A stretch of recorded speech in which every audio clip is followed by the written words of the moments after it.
Bamboo is abundant in India, both in terms of genetic diversity and the growing stock. As a bamboo resource, India ranks second in the world. Most of its bamboo resource, however, lies in the forests and nearly two-thirds in the northeastern states.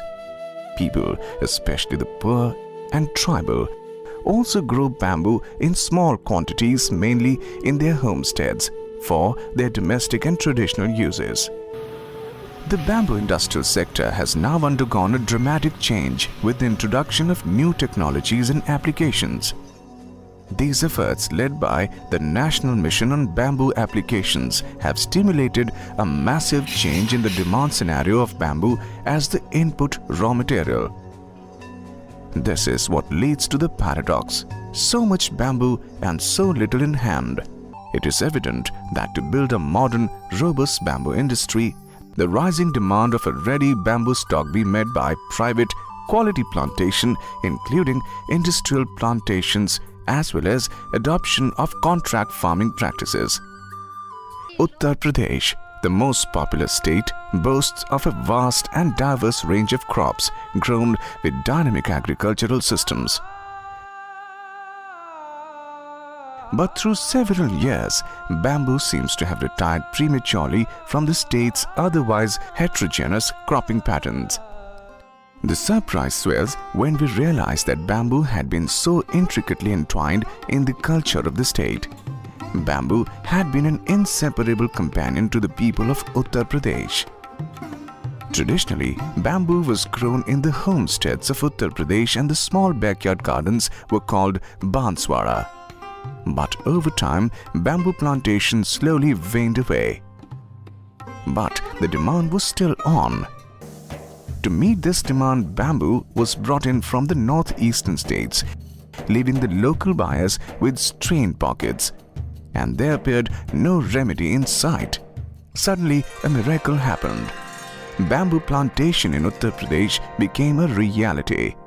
To witness the magic in real time, one has to come to Merino Industries at Hapur, where the vast campus pays a host to bamboo plantations of varied species.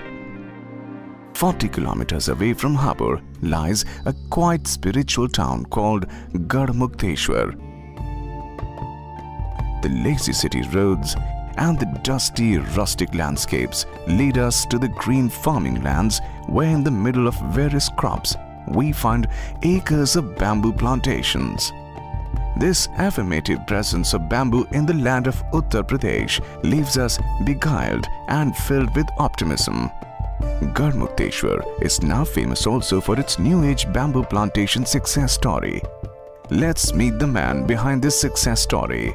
Simple man with a talismanic touch. My name is Prakash Lohia. I did my chemical engineering from IIT, and then I have been entrusted to take care of the technical side of our family business, and I am stationed in Hapur. And basically my career had been total centered around the process engineering, and out of hobby I got involved into agricultural activities. And of course we had that business of potato storage in the cold storage, which brought me in touch with the potato farmers, and we acquired a 200-acre farm at Garhmukteshwar, where we started doing basic agriculture like the food grains, right, sugar cane, all that. Then with the help of one of my friends, Dr. Tyagi, I got introduced to tissue culture, and I found it pretty fascinating, and we put up a small tissue culture lab here in the premises and started hobnobbing with tissue culture technology.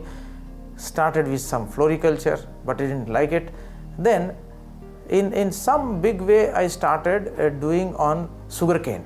That was our first industrial level working, but economically it did not work out very well. The tissue culture facility was there, and we just by accident I got hold of a bamboo plant, right, of a variety known as D. asper or Dendrocalamus asper, which is very popular in Thailand. So we just, again out of curiosity, we multiplied and we could establish a protocol for multiplication in our tissue culture lab of this D. asper species. We went by the same simple principle that where sugarcane grows, bamboo also can grow, because you know there is no bamboo around in this area. So in our old tissue, in our Garmukteshwar farm, right, on trial basis we planted these bamboo plants. Perseverance paid, and within 6 years, the bamboo plants reached their commercial length and strength. There were two unknown factors. One was how bamboo is going to behave here. Second, how a bamboo multiplied in tissue culture lab is going to behave. So it was a double surprise when the results came up good. Dr. Lohia opines that with a positive attitude, ability to access information, and readiness to conduct experiments, one can achieve success even in most difficult situations. With organic fertilizers as one of his several hobbies, he noticed that Dendrocalamus asper sheds leaves twice a year, which is double the organic waste than any other plant. The idea of vermicompost was born. Once the canopies were totally developed, one day I was standing here and I found that the climate is, the microclimate here is perfect for the vermicomposting, because it is dark, it is humid, and there are a lot of leaves around which can form the agro waste. And I had been already working on the organic fertilizers and the vermicompost. So we made a trial bed to see how it comes out. It gave us few startling surprises. After some time we found that the bed is totally covered with very thin root system of the bamboo, because bamboo loves the dung and the fertilizer in it. And then after some time we found that the worms are no more there, and then we discovered that they have actually entered into the soil. So the solution we came up with was spreading a black plastic sheet at the below and making the bed a bit above the ground, and this solved the problem.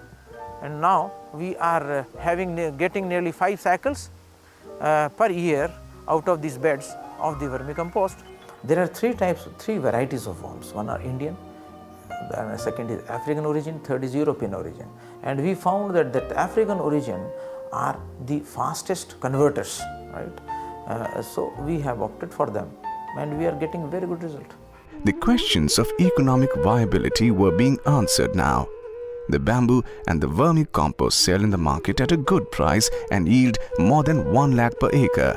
Let me share with you my experience for over last say 6 years, around 6 years. Bamboo every year is giving us around 20,000 rupees per acre. And if you see the production of vermicompost, it is more than 100 metric tons per acre.